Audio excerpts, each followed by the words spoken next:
So friends, we were discussing about object detection, and this YOLO algorithm has definitely changed the dynamics of how object detection is uh, performed with respect to the speed, right? The importance is the speed.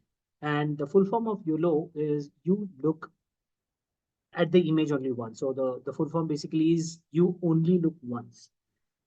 In the previous sessions, we discussed about the differences between image processing techniques, right? And we basically try to understand what are those differences. So if I have to talk about the image processing differences, you can look at this computer vision tasks as classification task. Classification basically tells us whether there is a specific class in the object or in the image or not. And we are talking about a single object, right? Detecting whether that particular class is present or not. But if I have to talk about localization as well, then you also have to put a bounding box like this, classification plus localization.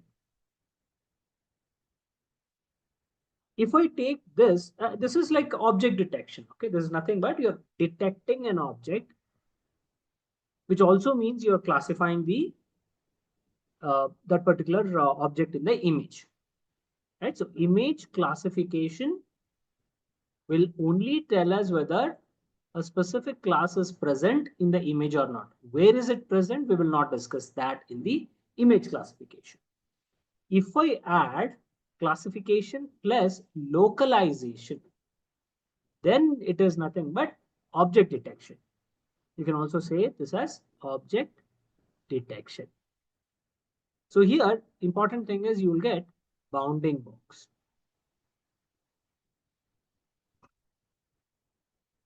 Of course, the different terminologies are used. Localization is a very simple terminology to explain what we are exactly trying to do. That means we are detecting that particular class in the entire image, right? So classifying and localizing, especially when you have multiple objects like this, it makes more sense for object detection. Okay, so single image, single object, fine. This is also object detection, but when you have multiple objects, that's when object detection would actually makes more sense. Then we've also seen that we have something called as image segmentation, right? So in image segmentation, we are not classifying the object here. We are trying to detect the exact instance of that particular object, the specific area of that particular object, and each object is unique for us here in the right image segmentation. We'll try to identify each object with the shape, you can say, right, that is masked in a different color. Of course, we will also have classes. In segmentation, we again have two types of segmentations. One is semantic segmentation, and the other one is instance segmentation. What you're seeing here is semantic segmentation. What is the difference between semantic and instance segmentation?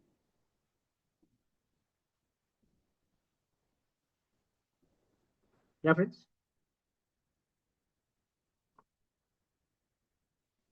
Do you remember the difference between semantic segmentation and instance segmentation?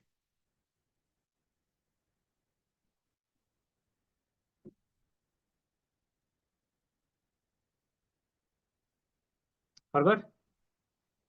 This is the image which we've seen.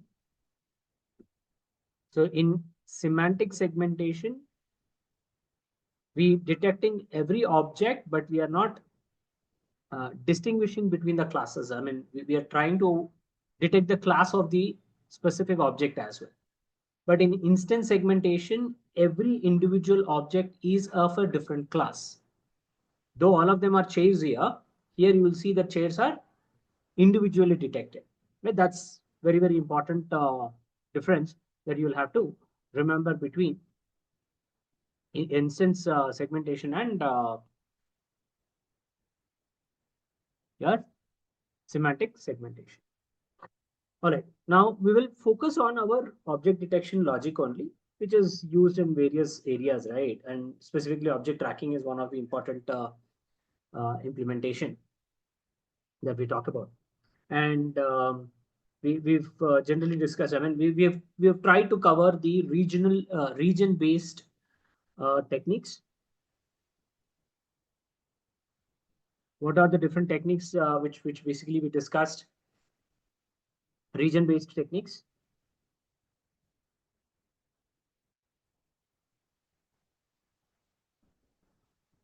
Come on, guys. Region based techniques we discussed, right?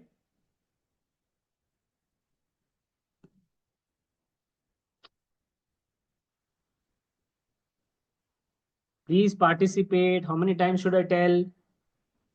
When I'm asking questions, please participate.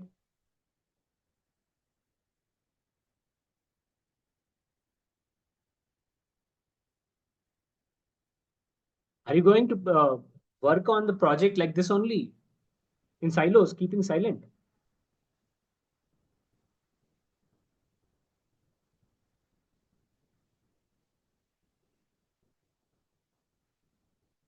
What happened, guys? If you're not interested, please let me know. I'll stop this entire batch. I'm happy doing something else.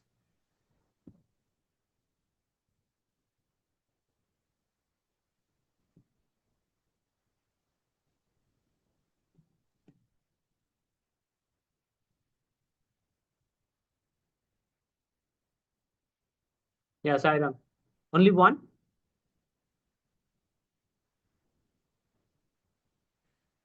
Did we discuss only one, guys? Uh, did we discuss only one, Saira? There were different techniques, right? Variations.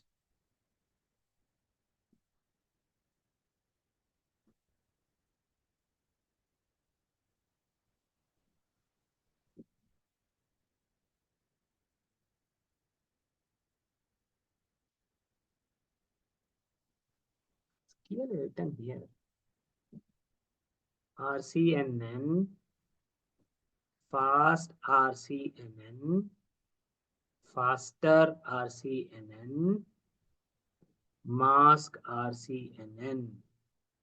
These are the four different techniques that we discussed. These are region-based convolution neural networks. CNN means convolution neural networks. R means region. What are these typically doing? They are trying to divide the image into regions, right? So if I talk about RCNN, it divides the image into regions. And then it applies the convolution on these images.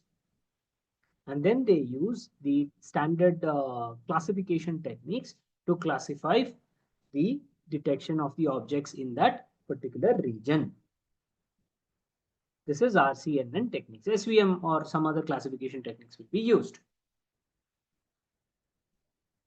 If it has to be improved from the performance perspective, fast RCNN was introduced. In fast RCNN, rather than splitting the image into regions, which will be 2000 plus regions, we put bounding boxes for fast RCNN. Yesterday we discussed specifically these points only, and I've multiple times repeated the same point.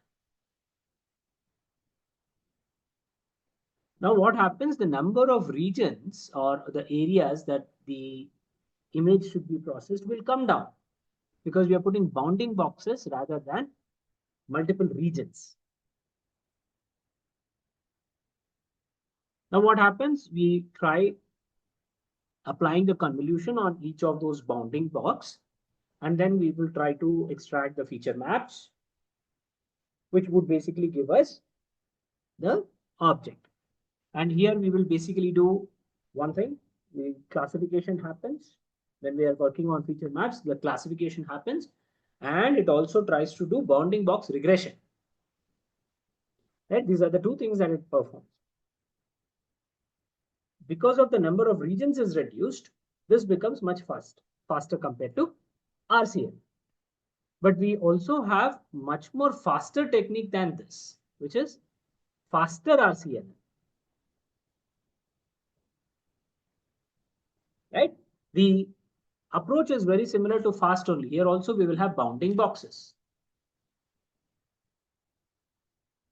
right? Then we will do convolution, right? So it's you can imagine faster RCNN is like combination of RCNN plus fast RCN. So it extracts the region of interest from the bounding boxes, treating each of the bounding box as region. Right? That is nothing but your feature maps. Region of interest is nothing but feature maps. And from there, it tries to pick up the important regions where the objects are there. So if you go into the details of these algorithms at a technical, more detailed technical level, you'll understand the variations. But these are all the classification methods which are available. Of course, we also have mask RCNN, which is also there. But in mask RCNN, the segmentation is basically is happening rather than we try to apply the object detection related applications, right? So that is one variation. Masked RCNN is slightly different compared to the RCNNs from the application perspective. Masked RCNN is basically trying to do segmentation. Okay, it does image segmentation.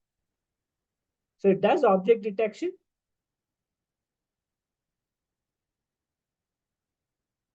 But along with object detection, it also does the semantic segmentation on that object which is detected. Right? So this is the first step. Second step is semantic segmentation. All right. So there's a slight variation of mask RCN.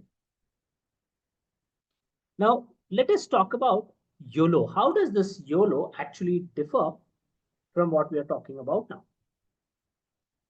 The approach of all these variations, right? I mean, when we talk about the region-based techniques, they basically are very good. Okay, comparatively, they are very good.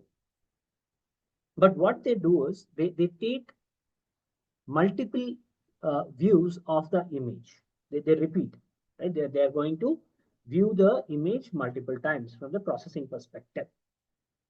So first it goes to detect the region of interest in the image selected, then those images, right? Those regions are then being classified using your traditional CNN techniques. So twice, right? Minimum twice are there. The repetition is there. So the process becomes very slow. And real-time cases, real-time object detection scenarios, the algorithm is very slow. They fail. Okay, that's the challenge. How about trying to look at the image only once and try solving the problem at single view itself? Because real-time object detection, in real-time case, object detection would be very, very challenging if you are using your region-based techniques. That is where the research started, and different people came up with different solutions, right? And a simple solution is coming up with single stage implementation, which is nothing but YOLO. This is the best algorithm that we can talk about. It is from something called a single shot detector, right? Single shot SSD, single shot detector, single shot method basically. There are many other methods, but YOLO is the best technique. And this is the state of the art application today. And there are multiple versions that you can see. It started in 2015. So it's not that old if you see, right? It's very, very recently developed application. You only look once. It looks into the entire image just once. Compared to other detectors, it is very much faster. When we talk about the accuracy part, it may not be very, very good compared to the regions-based methods. But of course, it is good enough, on par. But the YOLO method has the advantage of the speed. Okay, it's very fast basically, because it does a single forward pass of the entire image, and the processing happens in that one pass itself. So what does YOLO do? Okay, what does exactly YOLO do? Of course, the primary objective is to object detection of the objects within the image in a single pass, right? Now, what happens is in your regions-based technique, it is doing both the jobs in two different iterations. All right, like you first detect the region of interest and then do the classification. But here, both the steps happen in a single pass. In order to understand how does this object detection happens, what happens is in YOLO, let me see if I have those steps somewhere documented. Yeah, I'll come back to this document.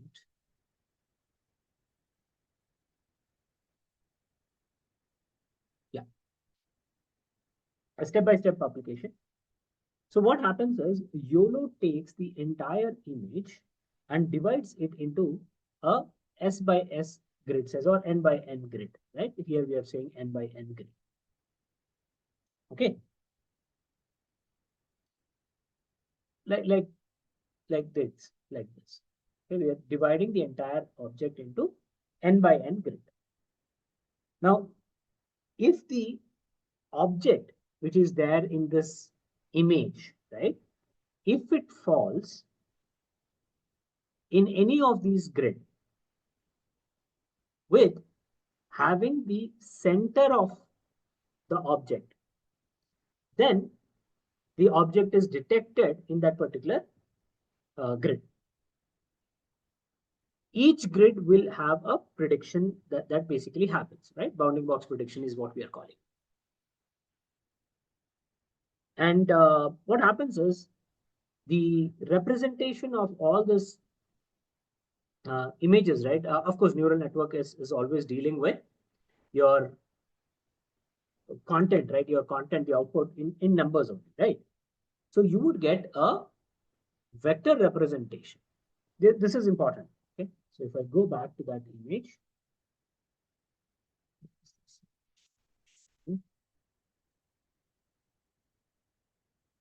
this is, yeah, I'll come back.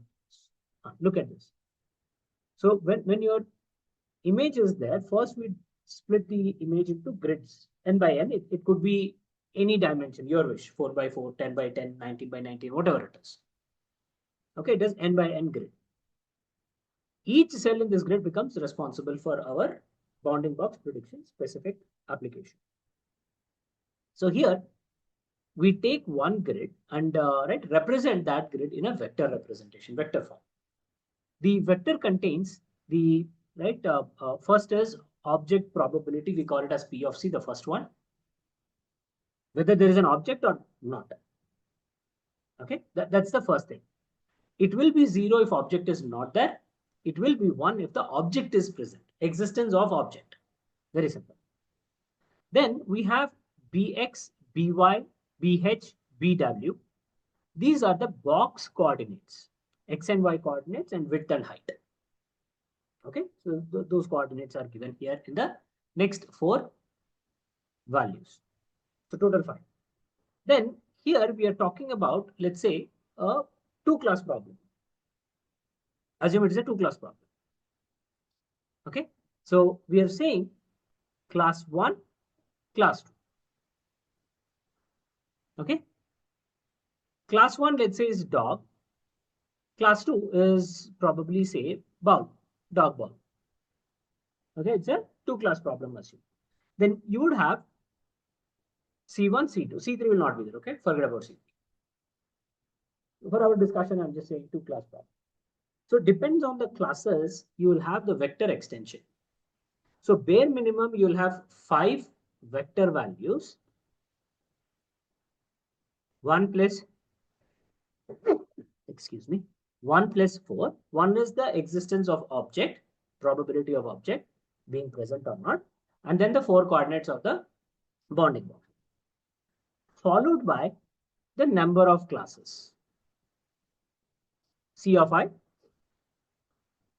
For every class, you'll have one representation, class labels basically. So this is how we try to represent the values in numeric form, vector form, right? So YOLO takes the input image and divides it into n by n grid, right? And then it tries to give the representation in a numeric form, in a vector form, right? 5 plus the number of classes, right? If I have a 3-class example here, then I will have 8-dimensional vector. 8 dimensions are there. If it is a 2-class problem, then I will have a 7-dimensional vector. Okay, this is very, very important to understand. Any doubt in this? Till here, any doubt in this?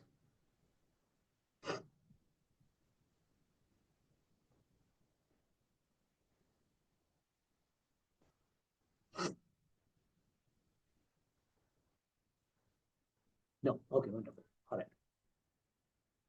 As I said, right, we take each grid and we try to predict the object representation or object's presence, and if the object is present, which class does it belong? That's the representation.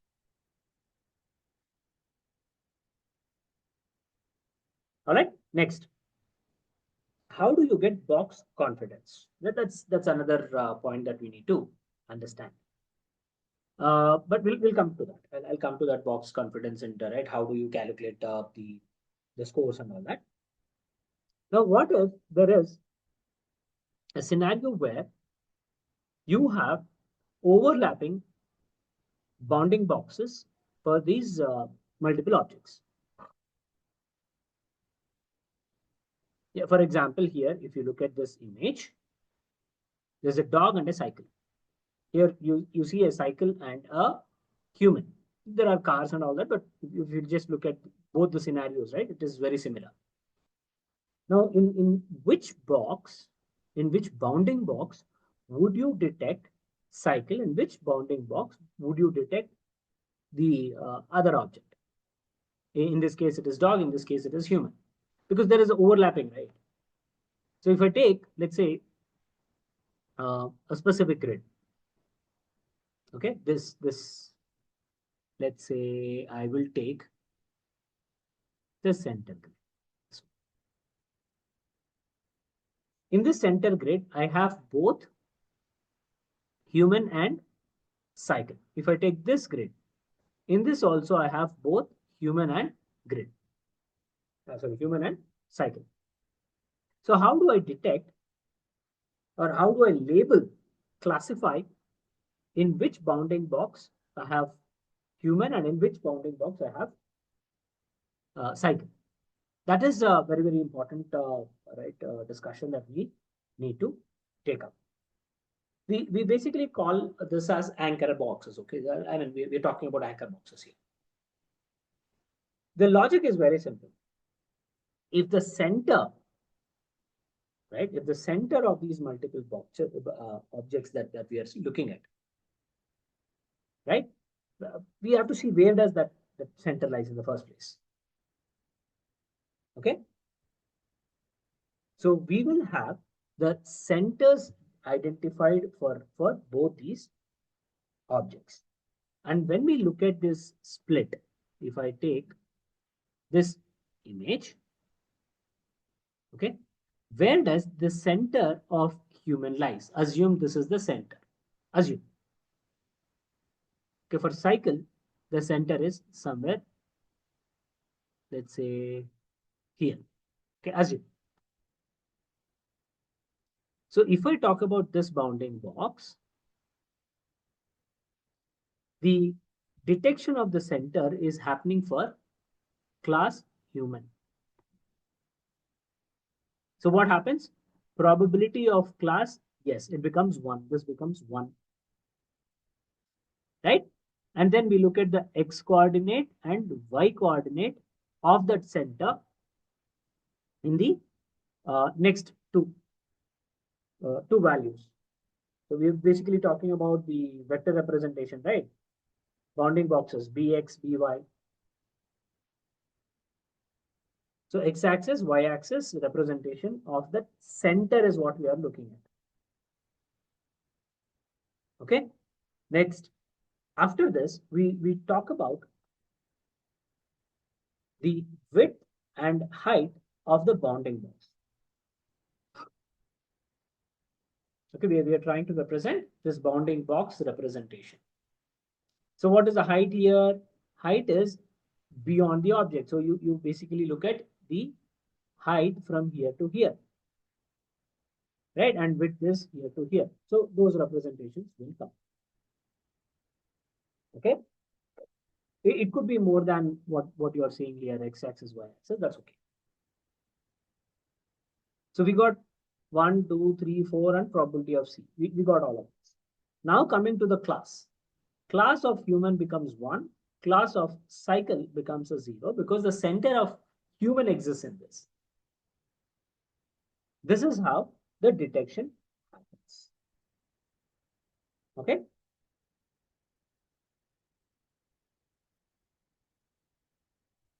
Clear?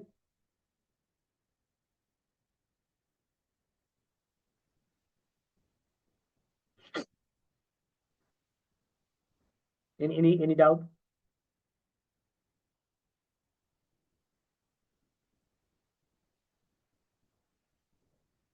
Very simple, right? YOLO is very simple.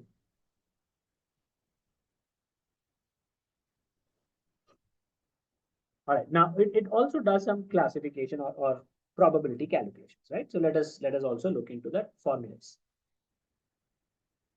I'm not sure if I have mentioned the formulas anywhere. Okay, let us look into the comparison of YOLO and RCNN to start with. Predicts the bounding box per grid cell. Okay, that is YOLO approach. We will basically split the data into grids, right? And each grid is like a bounding box. And then we use bounding box regression. So this concept is same. Bounding box regression is same. Whereas here, the grid that we are creating in RCNN is basically done using some bounding box representation for region proposal. Right? I mean, you can say it is splitting the, again, like grids only, it is splitting in the image into different regions. Okay, regions partitioning is very traditional approach. And when we talk about RCNN, it basically has approximately 2000 regions, region proposals. Okay, whereas in YOLO, depending on the number of grids, we will have less number of bounding boxes. Okay, and here the classification and bounding box regression happens in a single pass. Whereas first it generates a bounding box for the regions. That would be the first approach. And post that, the classification happens on that particular bounding box. Right? 2 anchors per grid cell will be there. Whereas here you'll have 9 anchor uh, grid cells will be there. Anchors is nothing but that bounding boxes that we're talking about, right? This is very fast.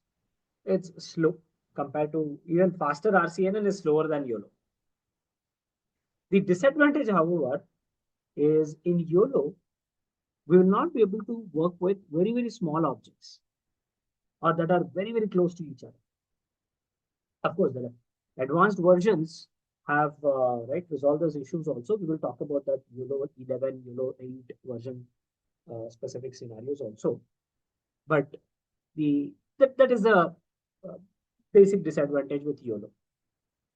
Whereas the classic region-based CNN techniques, right, that we talk about RCNN variants, they are pretty good in detecting small objects also. Why? Because we are splitting the data into multiple regions, right? Look at this, 2000 regions. So each region will be looked at, right, very carefully, and then we will be able to detect those objects. So that is the comparison. As I said, right, the advantage is speed, efficiency, and accuracy. Accuracy is still comparison. Comparison wise, it is not that um, right enhanced, but it is good with comparing the traditional RCNN methods. Yeah, this is something that we discussed. I did not put that. Okay, let me see. Where is that?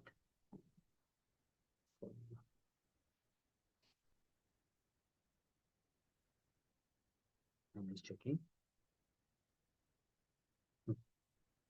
Yeah, so this is the IOU calculation, intersection over union. That's the logic. So when we're talking about a box, the confidence, right? These are the mathematical comparisons or formulas that we'll have to look at when we are doing the right classifications. Um, the box confidence predictions that happen, right? We get class specific confidence scores for each box. For every box, we'll have different class calculations. So that is given by right, something called as box confidence. There's a formula for that. And yeah, conditional class will always be there, right? Probability that we talk about is basically a conditional probability that we will have. Class of, right, probability of class in the object. So we know that the object exists, right? But given this object existing, which class does this belong to? Is this one, this one, this one? So conditional probability will be calculated here. That is the conditional class calculation or conditional class probability basically this one. Then we also have something called as confidence score. Okay, so confidence score basically is calculated here for each bounding box, which basically allows us to detect right in the bounding box. If we have multiple objects, we will also be able to say that okay, this is human, this percentage, this is cat, dog, this is cycle, this percentage. So we will have something called as box confidence, right? Probability of object in that particular bounding box. And then we will multiply that with this IOV. IOV is given in the formula, overlap area by union area.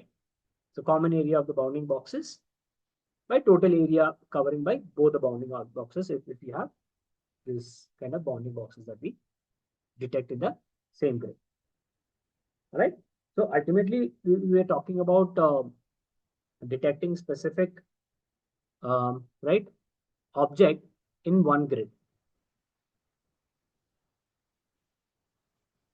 Right. So formulas are there mathematically. I cannot recollect all of them. I'll probably add them in the presentation for you to understand them in a better way.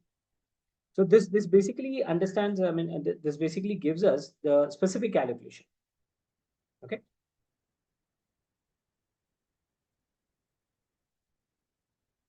Yeah. So that's all. I mean, it's simple calculation only. But yeah, these are the specific concepts of your YOLO method.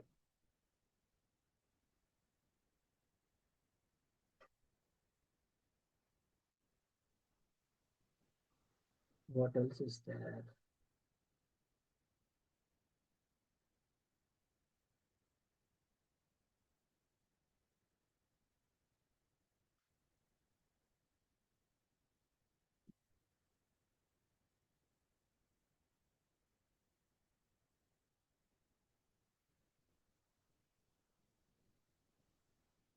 Okay, so what happens is, okay, one more point I forgot.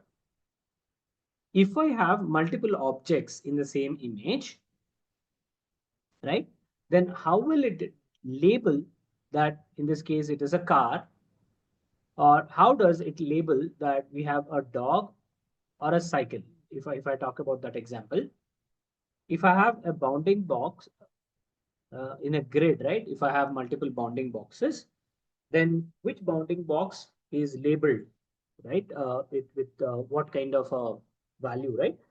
that is dependent based on the class probability calculations. Very simple logic. It calculates the conditional probability for all the classes, right? I've mentioned that formula. Class conditional probability or conditional class probability is probability of class given the object. You know that object is present. So this is class conditional probability calculation. So for this, it simply takes whichever class value or whichever class probability is higher, which is maximum, we take that particular class for the boundary. That's all. Very simple logic. And that would be your score. So for example, this probability is 0.2. This is 0.5. This is 0.3. Softmax property. So this particular bounding box is of C2. What is the score? Score is 1. Okay, so that is basically how your bounding box is labeled, and bounding box coordinates are anyways calculated: Bx, By, Bw, Bh. These coordinates are also calculated, so that gives us the bounding box in the grid.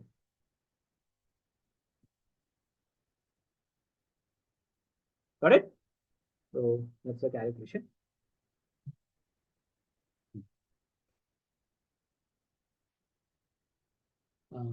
What else is that?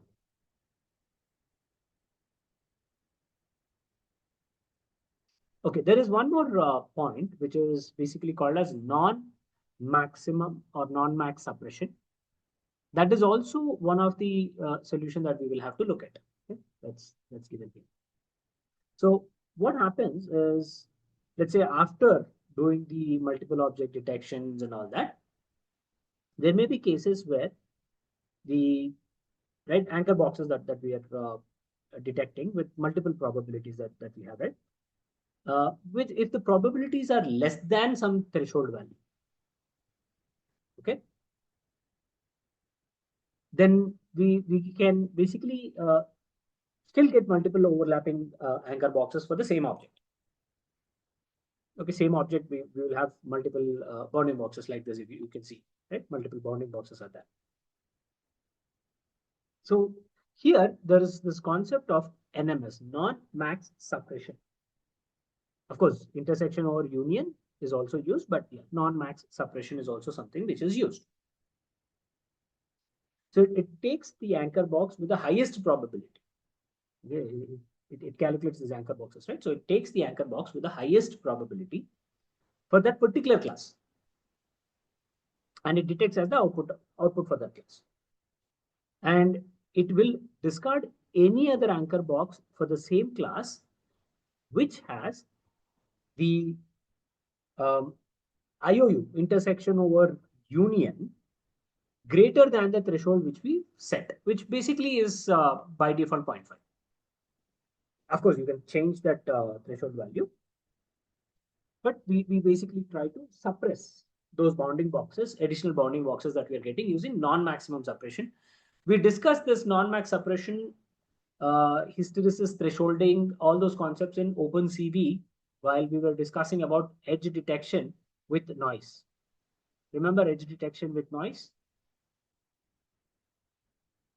We would get too many right edges detected. So we want to suppress those small, finer noise details.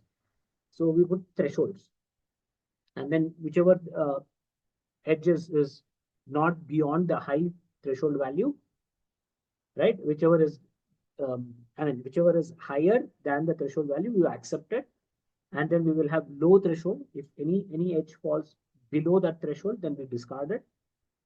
But we take those edges which are between high and low, right? High and low. If something is here, we consider it only if it is touching to any of this edge which is beyond the high threshold. Anything below is anyways discarded. This is also discarded. So we keep repeating this approach, right? NMS approach, until all the anchor boxes that we are having are either we suppress them or we detect that as an output for that specific right one class.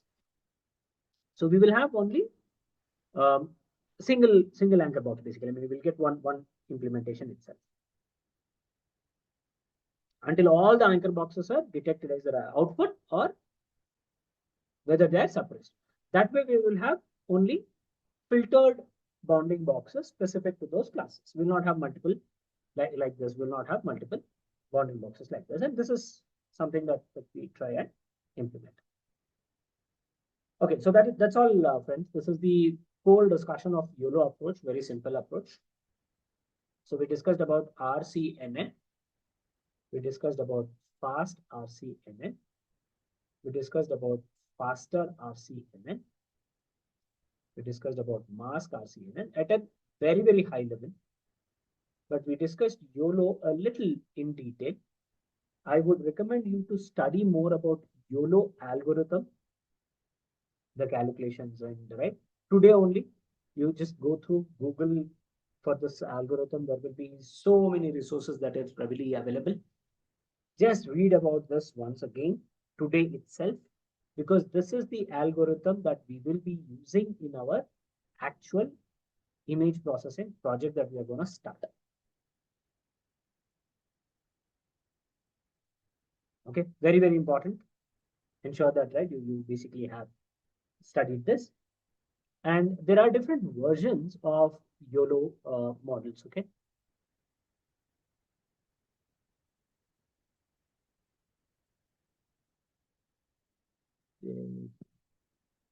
The current version which is released is YOLO V11. I've not mentioned that, but yeah. YOLO V8 is kind of something that is, I think, I personally think is more preferred by a lot of people. V8, yeah, YOLO V8. But the current version is YOLO V11.